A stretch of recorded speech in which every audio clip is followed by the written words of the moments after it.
What's up, everybody? Welcome once again to the UnLearnT podcast. I am your host, Ruth Abigail, aka RA. What's up, friends? It's your girl, Jaquita. Yo, and this is the podcast that is helping you gain the courage to change your mind so that you can experience more freedom. And okay, so Quita, I don't know what y'all see, but I see red. Quita says what she's wearing is orange, but we're gonna go with red. This dress, No. Okay, this dress is very much Clemson orange. Okay, as is my lip. All right, but if the camera wants to pull red, it's okay because we're celebrating a very special weekend here today, friend. There you go. Very special week where very special things have happened. Happy Valentine's Day, everybody. Happy Valentine's week. For all those who celebrate. There you go. You know, and it's not for everybody, and that's okay. You know, Valentine's Day is not for everyone, and everybody doesn't need to celebrate it. So if you don't celebrate it, that's perfectly fine. But it is, you know, in the America, the Valentine, or is it the world? Is this like an international day? I'm pretty sure this is not an international holiday. Oh, it's not? Okay, I don't know. Pretty sure this is something the Americans have adopted. Okay, sure, you know? sure. Well, happy Valentine's Day to the Americans, and yeah, happy spend your money. Happy spend your money on chocolate. On the boo. Okay, Ruth Abigail, do you have an interesting Valentine's Day story? Because I do. Oh, I definitely don't. Go ahead. Oh, okay. All right. Well, he might not like that I'm telling this story, but I won't mention any names. Very good. Anyways, worst Valentine's Day of my life. Okay. Okay. Let's go. 8th grade. Oh. Okay. Somebody in my math class asked me to be their Valentine who shall remain unnamed. Dang. Right. And then we had a friend who had a birthday really close to Valentine's Day, and she had a little party and there was a little dance.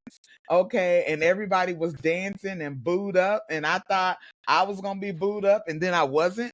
Dang. Because my Valentine's was booed up with somebody else. Okay. And then called me the next day to be like, hey, you know, I just wanted to tell. By the way, call me. It's 8th grade, y'all. So, and Three-Way had just came out. Three-Way was fresh in these streets. Okay. Called me with the homie on the Three-Way as his backup. Like, yeah, had one of our mutual friends on the phone. Right. No. And we're all just sitting there. He's like, I just wanted to tell you face to face, you know, that I'm now dating this new girl. And, you know, we weren't dating, but I was just supposed to be the Valentine. I'm not dating this new girl. Ruth Abigail, you acting like you never heard the story. I know, before. but I'm trying to be the audience. I know. I'm just trying, you know. Yeah. Keep going. But anyways, and was like, yeah, but you know, the day before Valentine's Day, y'all, he's like, yeah, so I'm now dating this new boo. And so, you know, she gonna be my Valentine. But then the next day, you know, because we were really close friends, the next day came in before school with a bag full of all the stuff he got the new girl, and was like, oh, look, I got her a rose, and look, I got her a teddy bear, and look, I got her a chocolate. And then he said, but I didn't forget about you, Julia. Oh.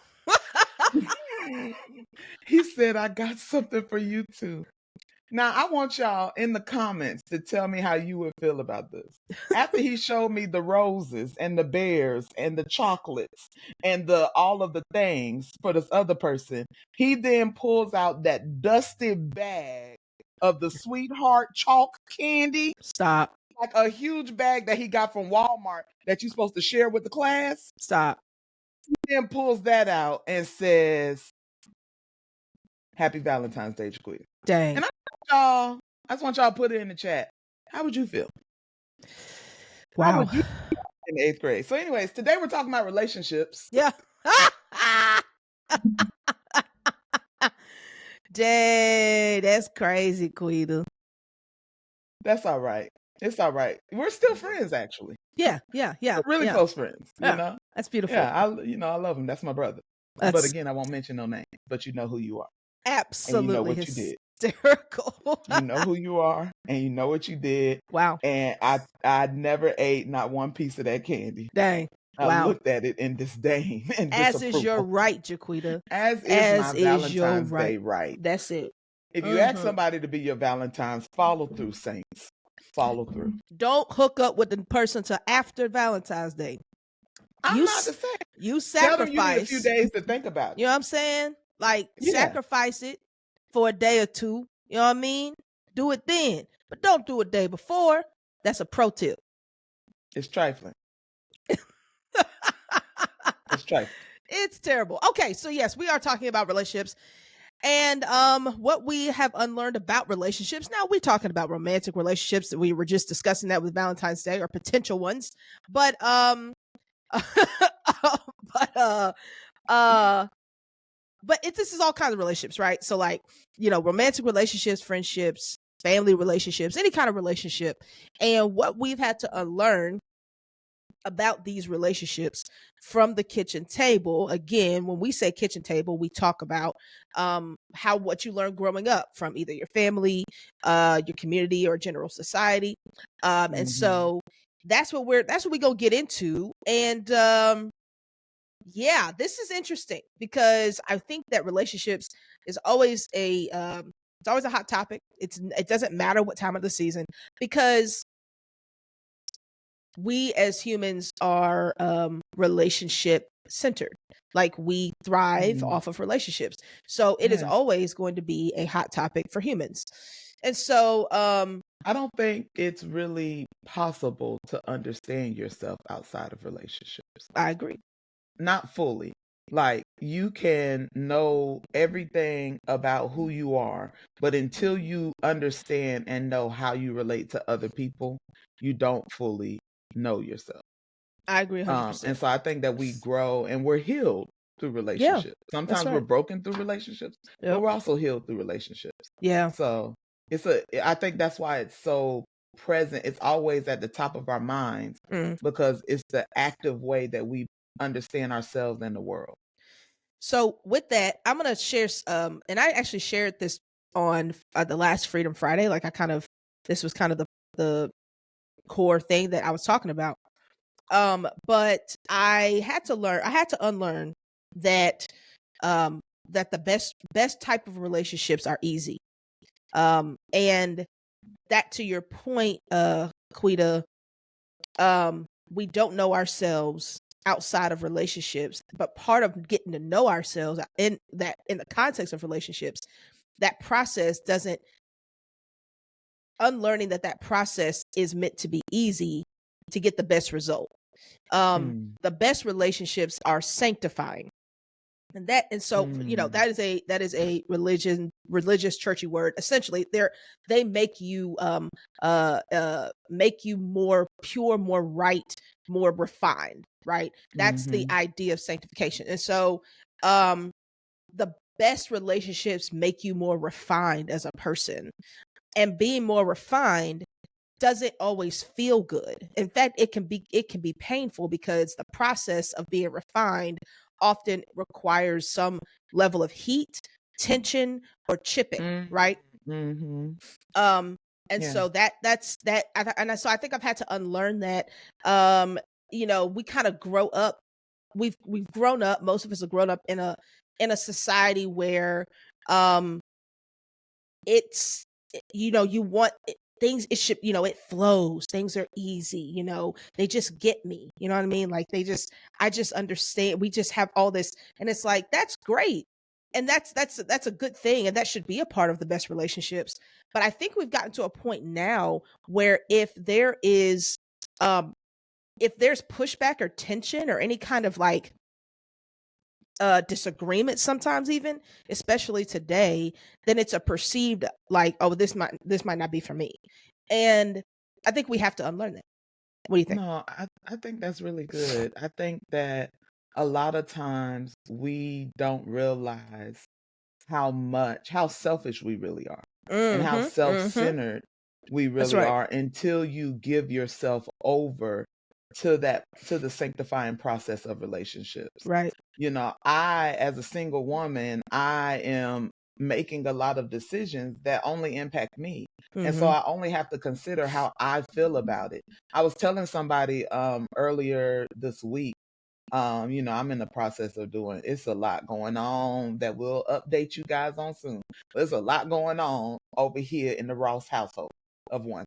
But But I was telling somebody that, it's only February and God has so much more time in this year to do amazing things and blow our mind.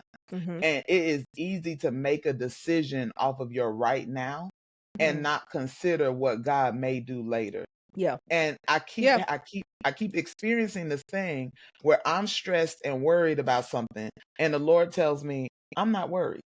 That's not my experience. And I think in a lot of times in relationships you can really get caught up in how you feel and how you're experiencing something, and not realize that in a relationship you are having to weigh your feelings, your perspectives, your ideologies against that of someone else's as well. And uh I watched a podcast where it said the two shall become one. And Mm. that becoming process, this is the sanctification right That's here. right. It's where you are rubbing up against me and you're making me better, and I'm rubbing up against you and making you better, and we're becoming one.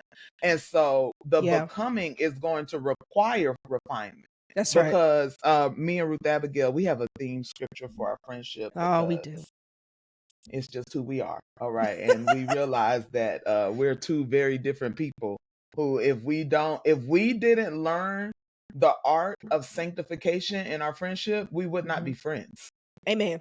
Like, we both would have went in opposite directions if we didn't both give in and concede to the fact that Ruth Abigail is going to make me better, Yeah. because she's going to point out things that I don't naturally look at and that I don't want to pay attention to and that I don't always think is as important Yeah. as she does. If Yeah. I don't give into that, I'm going to walk away from this friendship. Yeah. And Like, vice I'm just, versa. That's right. yeah, yeah. Ain't no vice versa, girl. I was It's perfect. Uh, okay. All right. I dare say Ruth Abigail had to put up with more from me than I had to put up I with from dare her. say that's correct. I dare say, I I dare say, especially in like my super saved years, I'm still agree. super saved. Okay. But I got sanctified. I got sanctified in it. And I don't think, I think that that's something, I think that people think sanctified means sanctimonious.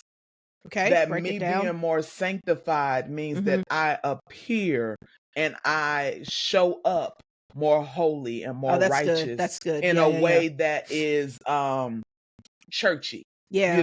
I think people think sanctified equals churchy. Or That, like, arrogant, or like, are like yeah. untouchable, are Right. perfect. Right. Good. Sanctification is really humbling, because it is the realization, the real process of sanctification will bring you to the point where you realize, one, I'm not as good as I thought I was, That's right. and two, I can't do it without the Lord and without the people He supplied me with.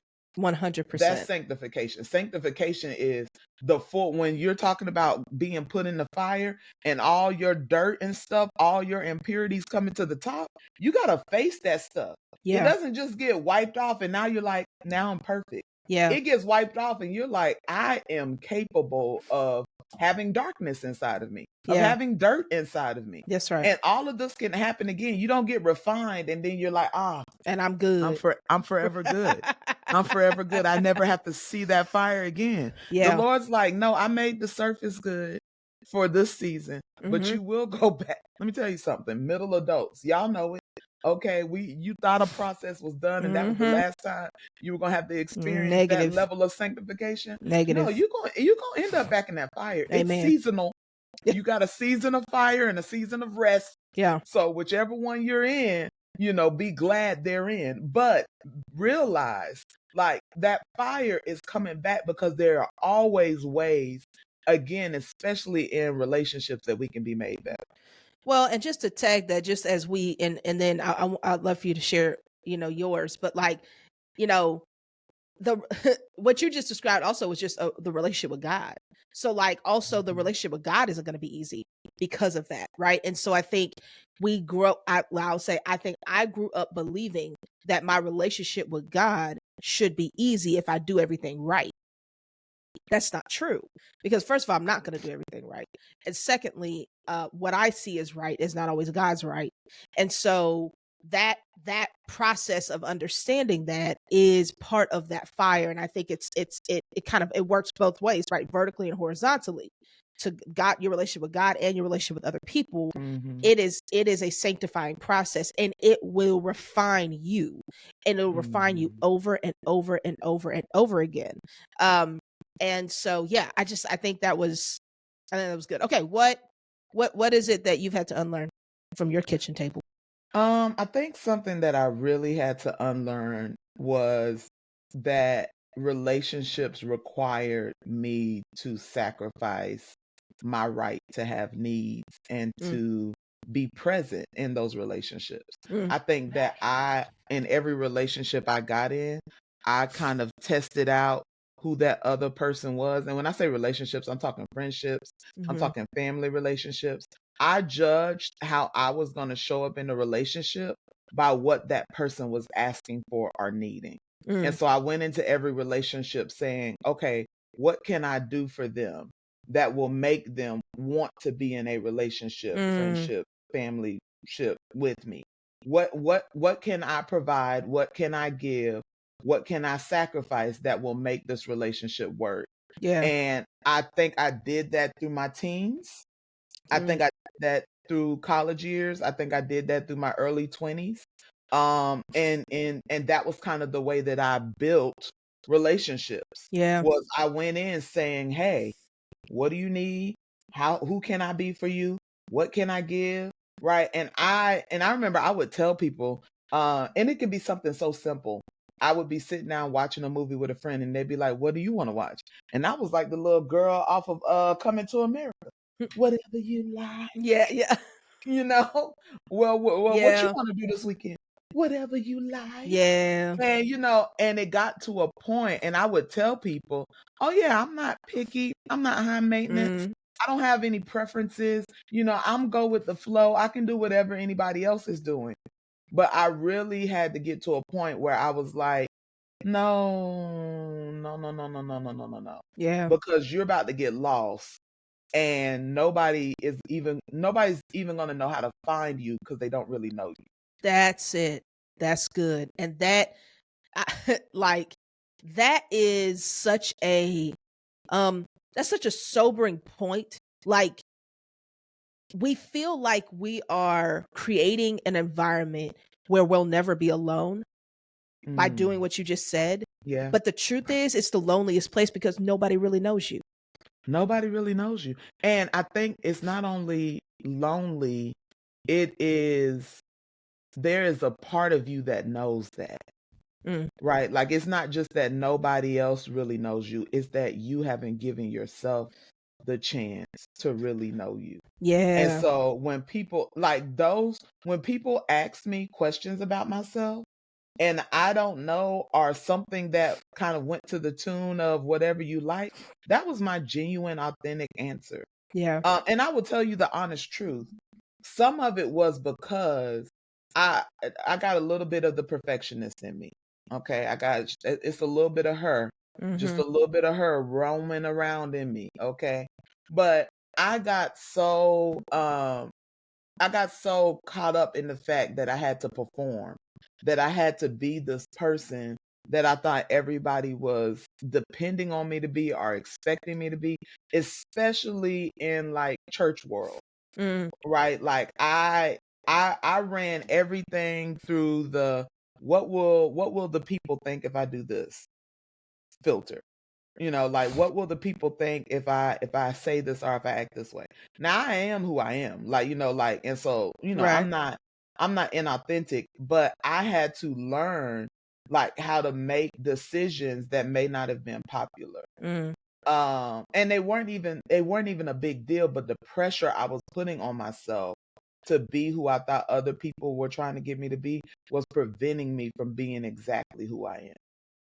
And allowing and God can't perfect who you're trying to be. that's right. He's, He has to yes. he has to be able to see you, and then you can hear the Lord on, this is what I'm requiring, instead Mm, of always trying to figure out what people are requiring. mm. How are you managing moving away from that? I don't think you want to know the honest truth. I had to sit down, and this is what really grew my relationship with the Lord. And grew it past I'm a member of the church. Mm-hmm. Grew it past, I believe, Yeah, right, and right. grew it to I trust, I love, I hope, and really placing all of me in God was when God started to tell me who I am. God Mm. started telling me the stuff that nobody else was telling me about myself. Okay. Right? Like, and I remember there was a time I sat down on a couch and I was probably about this close to a level of depression in my life. I Mm-hmm. don't think I was depressed, but I think I was about that close. Yeah. Like one more straw and I'd have been over that hump. Right. And I remember I was sitting on the couch and the Lord told me, Jaquita, write 10 things you love about yourself. Mm. And I got a piece of paper out and I wrote 3, and they were real basic. I Mm. was like, I'm smart, I'm funny, I love people. Mm. And that was all I had. Yeah. That was all I had. And the Lord began filling my list because he began showing me who I was. Yeah. I would wake up and I would hear God saying, you're a teacher. Mm. You're an intercessor. You are in this part of the fivefold ministry. You have these gifts. You can do this, right? You're really good at this. And the Lord started affirming me. And what I was looking for people to do, which they never really did, what I was looking for Mm. people to do, I allowed God to do that in my life, and it opened up a realm of my understanding and experience that really allowed me to grow, not just in relationship with God, but it helped me to love who I am. How many do you think you can write today? Oh, Chad. I think, that's such a funny question, because it'd be like, girl, I could write a book about, I'm about to say, that's too much. That's too much. That's too much. I think that I can write the things that I appreciate about myself, Mhm. and I can celebrate those things. I Yeah. think the point wasn't, what write down all your good qualities. It was, No. what are you celebrating about the life that I gave? Yeah. Yeah. And I That's think good. that That's really I good. think I could write a book about Mm. celebrating God's goodness. Mm. That's good, Hallelujah. Quita. That's good. So the reason I asked that, well, because I want to switch gears since it is Valentine's week. Let's talk a little bit about specifically about romantic relationships and that kind of thing. So I'll kind of combine two into one that I think relate to the importance of what you just said of understanding and celebrating who you are and celebrating what God says about you and not what others not looking for others to do it. Mm-hmm. And so two things that I feel like I've had to unlearn about relationships is that I had to unlearn that chemistry and compatibility are the most important things. Commitment and character are. So, but that's hard because we have grown up in a society that says chemistry, how they make me feel, you know, how we connect, right? Those kinds of things. You see that in movies. I mean, every single Disney movie gave you that. It's so funny because there's no Disney movie that explores what happens after the first kiss. Hold on. Or very few, right? No, they really It's don't. that's the Cinderella climax. ended, Snow White Yeah. ended with a kiss, Aladdin, Sleeping Beauty ended with a kiss. it's all like, I mean, Aladdin had sequels though. yeah. But come on, let's be real. I mean, who's really Yeah. checking for, Return of Jafar and the okay. Yeah, I mean, we watched Don't them, do but Jafar like we that. don't really remember them, right? But like I think that it's that's the climax, the connection, the chemistry, right? And so we kind of we thank you, Joy. I'm So sorry, producer I Joy know. is in the chat. Now she did note, Princess and the Frog. did start with the kiss and it went Yes. sideways, but I don't think we really got into the depth of their relationship Right. after it got serious. After Yeah, it got serious, right? Disney is not like, hey, we want to show y'all marriage. They're like, No. we want to show you the love story. Yeah, like and really what leads up to the love story. Because the love story doesn't start until the end of the movie. And I think and truly, like, because you can't test love without commitment, Whoo, right? wait a minute. Yeah. That's good. You can't test love without commitment. And so Yeah. we've been ingrained in this society, I I want think. y'all to write that down. You can't test love without commitment. Somebody needed that. Write that down. Okay, go Amen. ahead. It's the truth. I mean, but you grow up and you assume that the chemistry is the climax of love. Let And me tell you so something. it's just not. You know what I'm saying? Like, Mm-mm. it's just not. Let me tell you, this was another thing I want y'all to write down. Like/love ain't enough. It ain't Ain't enough. enough. Stop getting caught up with these people because they said I like you. And stop waiting. Like y'all be making I love you like the last barometer. Like that was the Yeah. last test. That's it. He That's said right. he loved me. So and Yep. I know he don't tell girl. Let me tell you something. And this is something I don't think that middle adults fully realize. The men changed. Somewhere along the line, the things that we saw and that we were taught. I'm sorry, I don't want to just come down on men, but it's two women on the podcast. It's true. Okay. Yeah. But it's something changed because it used to be growing up that if he introduced you to his mama, like that was it. You know what I'm saying? Like you were in there. Okay. In the parental introduction, Yeah. going Yeah. to the house. Right. Right. Right. Okay, y'all about to walk down the aisle tomorrow. That's it. Now they be mamas is down with it. Okay. Mamas is out here playing the game. Mamas is out here like, all right, what's her name again, baby? Tell me before she comes. Yeah. Okay, Susie. All right. Hey, baby. And she will make you feel loved and appreciated, knowing that somebody else is coming next week. Well, or knowing Okay. that she not gonna approve of you. Yeah. Yeah. That's And real. so, I think some of the barometers that we learned at our kitchen tables Yeah. are It's no changed. longer. Right. It's changed. The goalpost has moved. Let me tell you something. The Yeah. game has changed. That's true. The game has changed. And I don't think the middle adults, nobody gave us any warning. Mhm. Like nobody told us that the things that our parents taught us and that, people who were in their 40s and 50s, nobody told us that, hey, that stuff don't really work no more. Like, like when people like, oh Lord, I'm sorry. I ain't Oh, mean to Lord. take over.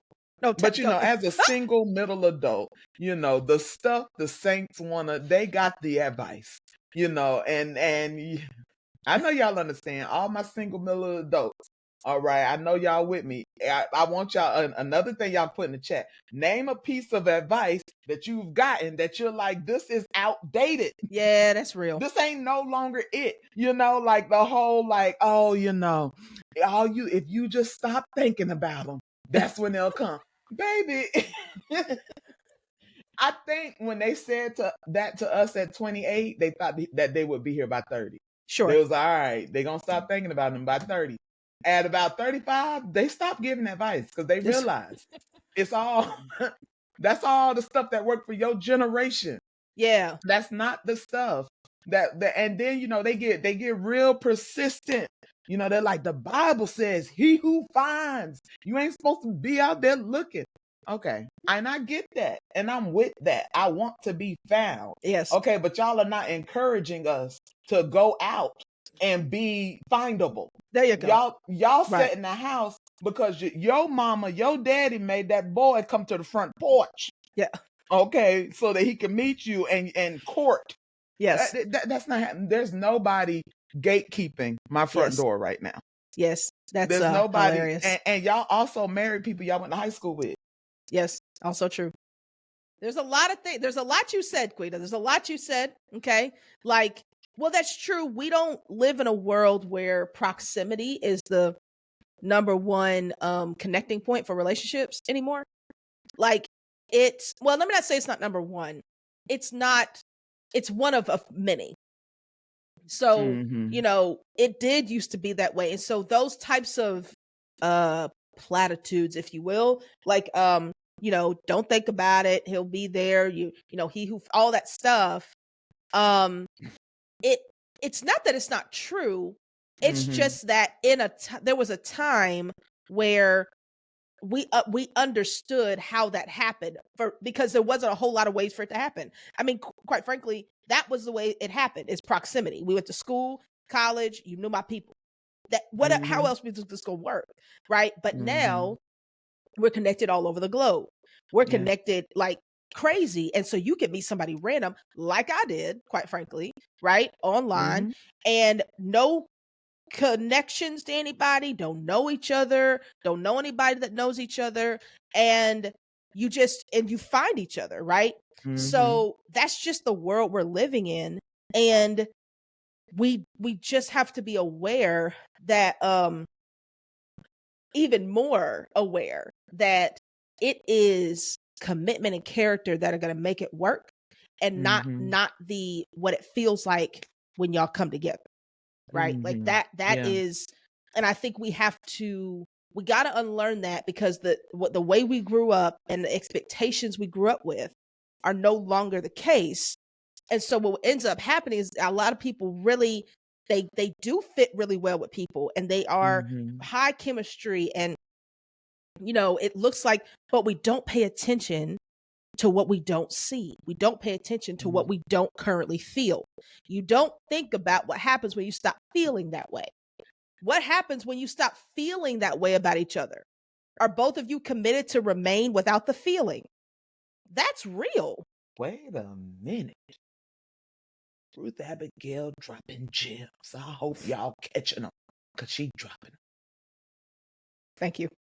You're welcome. Yeah. I'd like to make a book recommendation. Ah. And this book really helped me to realize everything you just said. Okay, it's called The Sacred Search by Gary Thomas. He also has a book for married friends, The Sacred Marriage. Okay, but The Sacred Search talks about I think he mentions it somewhere in every chapter. Like in every chapter, he has this statement: infatuation, which is that feeling of chemistry and connection, and that kind of way up high feeling you have, that like, oh my God, this is just so amazing. That infatuation makes you vulnerable and stupid. That's and right. he says it just like that. Yes. Okay, infatuation, and that it is temporary. That's right. And it doesn't matter how long it lasts initially. You may feel really good because your stage of infatuation lasted for 12, 16, 18 months. Yeah. And you may think that you're going to stay on that high, but eventually you will come down. Yes. The hormones and the endorphins in your body that are convincing you that this is the thrill of a lifetime, and that this level of chemistry will last forever and ever, those will wear down. Yes. And one day you're going to look at the person's socks that they left in the middle of the floor. Yeah. Are you going to look at the dishes that they left in the sink? Are you going to look at them snoring in the bed next to you, and you can't get no sleep? All of a sudden, infatuation will break. And that's when what Ruth Abigail is talking about, you have to decide what parts of their character and what parts of their perspectives and their worldview. Because I think character we think about, are they morally righteous? Like, are they going to do the right thing? Right? But even that's not enough. You need character. You need to be aligned in your views on finances, your values, on raising kids, right. on keeping a home, on, are we gonna make risky moves? Are we gonna play safe things? You guys need to be aligned, not the same. You need to be aligned and going in the same direction. How can two walk together unless they be agreed?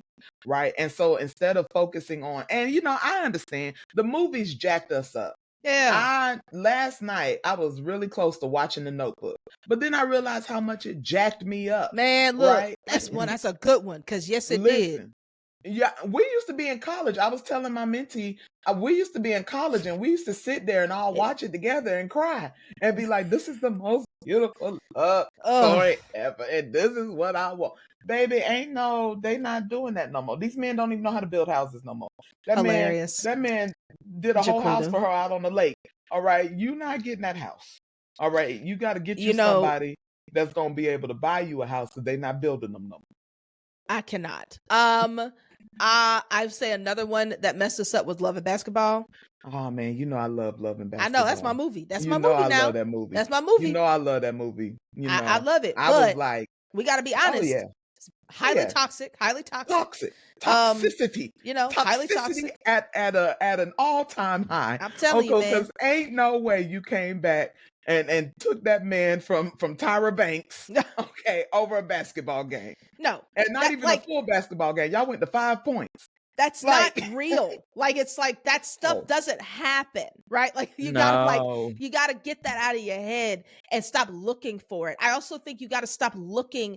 Conflict will happen because you're different and you're trying to make each other better. Don't look for conflict and say that's love. Like I think that's two different things. but Conflict see, is natural in a sanctifying relationship, but mm, sometimes we look for conflict because we think I gotta have conflict with this person in order to have love. but okay, a couple of things. One, conflict. We learn to deal with conflict at the kitchen table as we're We growing do. up. In our home of origin, right? Yes. You learn how to deal with Yes. conflict, and 100%. you learn your response to conflict, right? Mm. It's not Mm-hmm. even that you are doing exactly what your parents doing. Nope. You are doing what you learned and how you responded to what you saw your parents doing. Right. Right. So if in your home conflict was at an all time high and people were always yelling at each other, you might be really quiet and withdrawn because that was your response Yeah. to what you saw. So you may think, oh, I'm doing this really differently because I'm not doing it the way my parents do it. And you're in relationship setting rules. Like, hey, we're not gonna yell at each other. Yeah. Yeah. Okay, I Yeah. don't Yeah. Yeah. believe in Yeah. yelling in each other. I believe we can talk to each other in quiet voices. But that is your response to your conflict. That's not you being healed from what you saw Yeah. or experienced. That is your coping mechanism that you are now trying to push on to your next relationship. And it's not even that you're not right in your approach, it's that your approach is coming from an unhealed place Yeah. that you haven't dealt with. And so a lot of times we bring these ideologies into new relationships and we try to make it work and then we get discouraged because our unhealed parts don't work the way we think they will. It's Yeah. never going to give you the result you think it will. Um, but I also think so. One, we learned those in how we in what we saw at our kitchen tables growing up. I also think that we put these unrealistic expectations Right. on relationships that that we're just gonna float through them. Yeah. Like Right. and nah. No. No. And this is, I'll say this and then quit out. I think yours that you have on this is really good. That I think it's important to talk about. Like, but with that, like it's not about floating. It's about working. It takes work. Like, so something we talk about the one, right? And we all do. We all talk about the one. I want to find the one, or the one. And I know there's plenty of people. I think we've gotten to a place where it's like, I don't believe in the one. There's a lot, and I just got to figure out what works with which.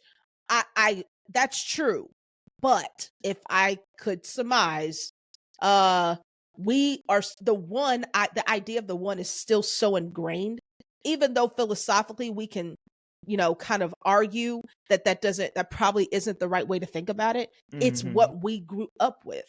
Yeah. It's the idea of it, and so Hmm. there's a process to unlearning that. That the goal is to simply find the one. I would Mm. say the goal is to be prepared to work with the one that you get Yeah. now, because that is way more important than finding the right one. Even if you find him or her, for our guys, okay, with if you We got a lot find of male that listeners. person, absolutely, shout out. Shout out to our um guys. you the finding part is literally step one, and now the rest of your steps are about working, because you can find that right person and lose them because you don't commit it to work. Wait, say that again.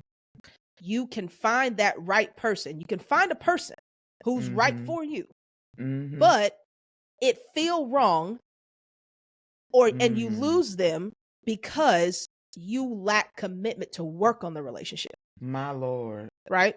My Lord. Yeah. No, I think that flows kind of right into the point. The next thing I had on Yeah. my list was that I had to unlearn this ideology that relationships are 50-50.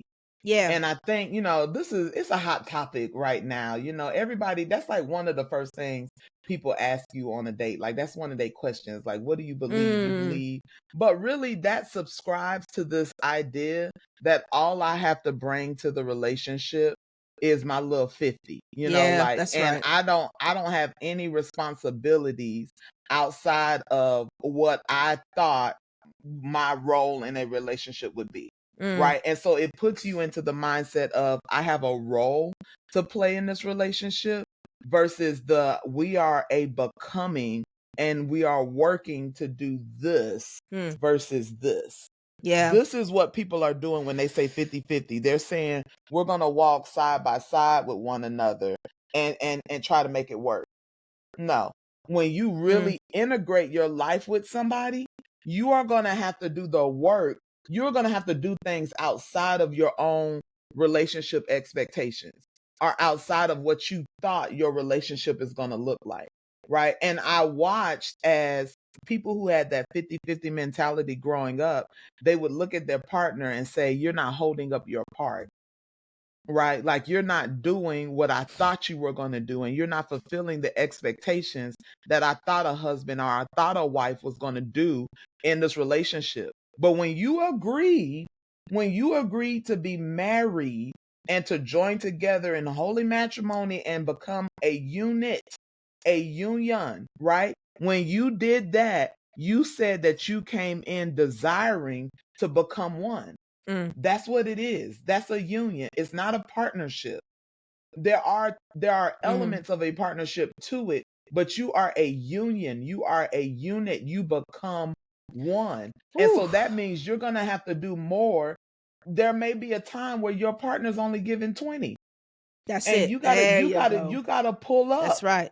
That's You got right. to be like, hey, I got this. Yes. Right. And then there has to be a mutuality there. There has to be a give and take. Your role in your relationship, we were all taught, okay, middle adults, talking women, talking men. Women were taught that to be a wife, it meant to, do certain things, and to be a husband meant to do certain things. Mm-hmm. Right. But now we have women who are making more money than men. Yeah. What does that mean for our levels of relationships? Yeah. Now we have women who have more education, right? And I don't ascribe to the ideology that just because I have this degree and that degree means that I have to also have somebody who is equal in every way to Yeah. what I've done or what I have, right? But when we talk about a union, right, you have to be able to acknowledge, respect, adore, appreciate who your partner is and what they're bringing. And the roles might be very different than what you imagine. Yeah, this 50-50 thing bothers me, has for a while. One of the most helpful things that I've heard is that it's never 50-50. It's 100-100 for exactly what you just said. Because I don't always have everything to give. But um if both people are committed to giving 100% every time, then when I'm Mm-hmm. not able to give 100%, you're able it will equal 100%, right?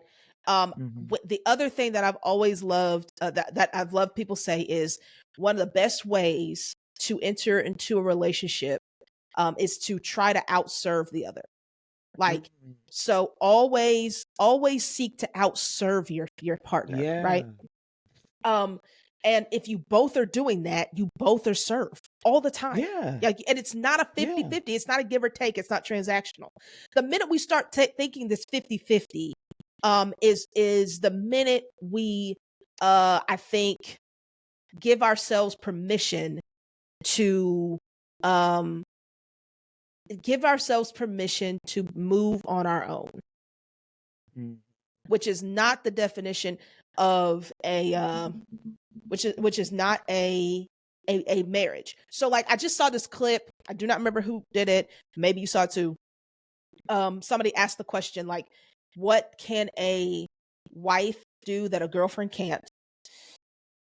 And and she went down this list, and she was on it, like, you know, and I'm not gonna try to do it because I'm not, I don't, whatever anointing was on her in that moment, and I do not have it right now, so I'm not gonna try. Mm-hmm. But she hit every nail on the head. And one of the things though that I was reflecting on afterwards was, you know, and you've done this motion twice, and so it's like I feel like I just need to, Get in I have there. this, Get I in got to there. do that. Yeah, get in there. So when you come together with somebody, just in a committed relationship, this is not marriage, in a committed relationship, this is why marriage is so important, I think. And to understand, I won't say it's so important. I do believe it's important, but why you have to understand the difference. You could be as committed as possible, Mm-hmm. but what this does, regardless, right? Growth and progression and change is always going to be a part of any relationship. When you are not married, this is what happens. Okay? If you're not watching the video, you can't see what I'm doing. But I have two hands together, like praying hands. And so what happens in a relationship is one person could easily move away from the other one. Sometimes it's very subtle. You don't even realize that it's happening, Yeah. right? And so it's like, oh, I got to catch up, right? Okay, so this person, and then we're doing this. That's okay. That's part of a committed relationship. Here's why it's different than marriage. Marriage, like Quita has done a few times, brings you together like this, like you're interlocking. Yeah. That when I move, I can't move without the other one. It's not possible, right? So like I have to, you gotta know that is very different than here. I'm moving on my own, and you might need to catch up, and we might need to get back in the same place, versus you're together. When I move, you automatically move, sometimes whether you want to or not. Because if we are truly one, then the work is, how do we move together as one? Because I can't just move on my own, because whatever I do automatically impacts you in a way that it didn't before we were married. Even if, Yeah. even Ooh, that's if good. you're, That's good. even if you're in a committed relationship, even if you're in a long-term committed relationship, like that is the reality. Marriage shifts it. It's a different thing, because the commitment is not just in you're not committing to just be together. You are committing to become one, and you're committing to become something that's never existed before. Okay? Girl, no. Because I just told somebody that. I'm sorry. Go ahead. I didn't mean to interrupt. No. Okay, I kind of did. Yeah. I just told somebody that when we talk about the two shall become one, and the Bible talks about how that is a mystery, like that the two becoming one is a mystery. That's not something that like you can really fathom in your mind. I said it is as if God is making a new creation. And you have to see your marriage, your union, as this is something that God has put together, that is his creation. And just like, you spent time understanding who you are, and all of, like how I was telling you how I had to spend time with God, learning myself, learning who I am, learning the goodness of God in my life. Like you will have to spend that same amount of time in your relationship learning you guys as a unit. Yeah, that's right. And it is not just I'm in a space of self-exploration. Right. You don't get to do that separate from the union. No, that's You right. are doing that as part That's of right. a union. That's right. You're doing that as part of a new creation. Yeah. And so you have to check with the creator and say, how does this fit? That's really good. And that's why there's now a 3-strand cord. Yeah, that's right. It's what's working for me, what's working for them, and what is God tying it together with. Because it is a new creation. And you're absolutely right. It is so easy to just dip out when you not, you might cry a few tears. You might release, you might be like, this was really hard to walk away from this 5-year relationship, but you didn't have to move with that person. Yeah. There was no covenant establishing that you had to. Yeah. And so I think that that's important, because I think another thing I think our society, it can be viewed that we are moving away from marriage or Yeah. away from the necessity of it. Like, and people are in saying, I don't really think it's something I have to do, da da da da da. No, it is something, it is not just a piece of paper. No, it's not. It is Man, no. it's not just a ceremony. But It is literally you going, like Ruth Abigail said, from this to really interlocking with one another and making yourselves one. You don't become one until you make that commitment yeah. at an altar in front of your friends and family. And that is, it's weird because I would say before that, I live in my head, and so the intellectual argument of that was always something I felt was hard to argue against. Of like, it's just a piece of paper, what's the big deal? And it's like, I know it's more than that, but I can't explain it. And the truth is, to your point, it is a mystery. You can't explain it. But having been on both sides, oh, it's different. And it's not, and it's immediately different. Like, it's not even, so I think I think that's so important. Man, there was something else I wanted. I know this is kind of weird to end on. We're about to wrap it up. And it's like, this is weird to end on. And I almost, Joy, if this doesn't come out right, feel free to edit it. But I just feel the need to go back a little bit. You said that the infatuation, you're talking about the book, Gary, what's his name? Gary Thomas, The Sacred got it. Search. Gary Thomas, The Sacred Search. Sacred Search. Infatuation makes you vulnerable and stupid. Agreed. Can I one of the things that we grew up with is this idea of, well, especially if you grew up in the church, right? This purity culture. Sex is bad, don't have sex. Okay. So we need to go there. I feel the need to go there. It's about to get weird. No, it's not about to get weird. It's just gonna get real for a minute. And I ain't gonna be here long, but I just need to say it out loud that playback for a lot of us that grew up, particularly in the church, women specifically who grew up in the church, it's like, I shouldn't have sex because it's bad and God says not to. I agree, before marriage, right? Yes, and my issue with that has always been that's where it stopped. That's where the explanation stopped. What I like about what he says is this infatuation, which for a lot of people led to sex before marriage, is this high level of infatuation, right? The vulnerability and stupidity of it, sex does is just heightens that. Yeah. And it heightens the vulnerability and stupidity. And what it also does is if you are not careful, if it happens to be that the person that you had sex with, you are no longer with, you didn't end up marrying. For some, it is the case, right? But for a lot of people, it isn't. There is going to be a lot of things that you have to unwind, unlearn, undo emotionally.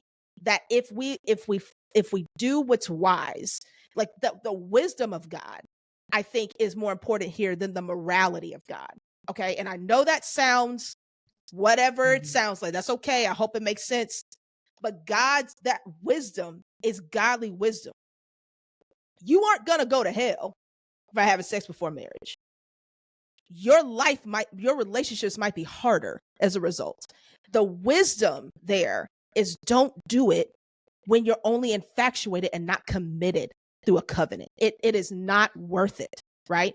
And I think I wish we would have had that kind of language and practical explanation as growing up. I wish I did, because it warps your mind about what sex is and what it should be as you get older. And I wish it would have gone beyond, don't do it because God says don't do it. Like it's just, it is deeper than that. It's more important than that. Like, it's wise not to do that. It's not just righteous. Like, it's like, because me growing up, I was like, the righteous thing that wasn't a motivator for me, to be honest with you. My biggest motivator was not getting pregnant. But being righteous wasn't my motivator. But I will be honest and say being wise was my motivator. It became my motivator. Not just being righteous, doing whatever, just doing right just because it's right. That's me. And I'm not saying that's the right way to think, but that's how I thought. And so when it clicked for me that this isn't just right, it's wise, and it's going to have the best outcome in your permanent covenant relationship, then it's like I can rock with that. So Yeah. anyway, I just need to say that, and I hope that came across okay. And if you have any questions, hit us up. Hit her up. I Hit didn't me say up. that. I'm just playing. Yeah, cool. Yeah, No, yeah, no, but just to tag on, I do think that like I think the church has gone through different seasons and different stages of growth. And even as we're talking about how we have come to understand ourselves and to like really know ourselves and have this sense of where we feel like God has given us more purpose and more sense of identity, I think the church has gone through the same. You sure. know, the church is the bride of Christ. And as the bride, like we have had to learn how to be in relationship, in real, authentic relationship with God. That is not this idea of 50-50 where we move how we want to move and then we ask God about it later and we still sometimes move how we want to move. And so I think in her infancy, right, I think that it was we really tried to make it a rule book. Yeah. And not as a book when God's voice, it is the living word.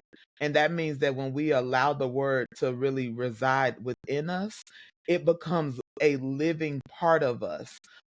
And within God, there's understanding, there's wisdom, there's truth, there's knowledge, there's hope, there's a future, there's there's faith, there's joy, there's Yeah. peace Yeah. in it. And I think that we kind of left a lot of that out when we were ascribing to people what righteous living looks like. And so I think that we were only given one piece of it. And if you followed that one piece, then everybody felt really good about who you were. If you didn't follow a piece of it, right, and you fell off the track that we said was the righteous way, we didn't really have the understanding and the knowledge and the know-how of how to get you back to an understanding of what right relationship with God looks like. And so our only methodology was, hey, don't do that anymore. And I think that it's only now that we're walking in the wisdom and understanding of there's so much more to the word than, the to do and don't do list. And so, that's why authentic relationship with God yourself is important. That's it. Absolutely. Because you need the understanding that somebody else may not be able to give you. And you Right. have to go to God and trust that God will give that to you. Well, thanks for allowing us to end on that random note. That was not in our notes, but I just felt my soul was saying you need to say that. And so thank y'all for giving us that, giving us your ear. All right, so that's it, folks. We are done, and we will. We didn't do it, man. We got to get better at this. Lord, Golly, every man. time. Well, You know what? We're just gonna start putting it like in words. We should do Like that somewhere. Yeah, just keep it at the bottom. Like, share, and subscribe because we Lord. gonna forget. Yeah, we we gonna do. forget We be because so that's not. excited. But that's not our main focus. We want No. y'all to like, share, and subscribe. We do want that. Okay, we need y'all to get in here. All right, and get some of this goodness, right? That's it. But we are just excited about giving to y'all what God has given to us. That's it. That He's processed us through. All right. Yeah. It ain't just been like, oh, the Lord just gave us a revelation. No, these are lives that have been lived and studied. Yep. And the Lord has helped us to be able to relay everything to you. But we really, really appreciate every person that has shared it, every person that comments, every person that likes our pages, our posts, our stories, and every person that subscribes. And we really want y'all to continue in that because we're trying to build community. Yep. We're trying to have a place where people feel safe, unlearning and changing and growing in freedom. And so that requires us to really commit to one another. Come on. Okay. All Not right. just feel this Okay. chemistry. Okay. Okay, not just sitting here and enjoying it. Okay, but commit. Okay, let's do this. We I can like be that. together. I Come like on. that. All right, I so like that. commit, like, share, and subscribe, friends. Cool. All right, y'all. That's it. Let's keep unlearning together so that we can experience more freedom. Peace.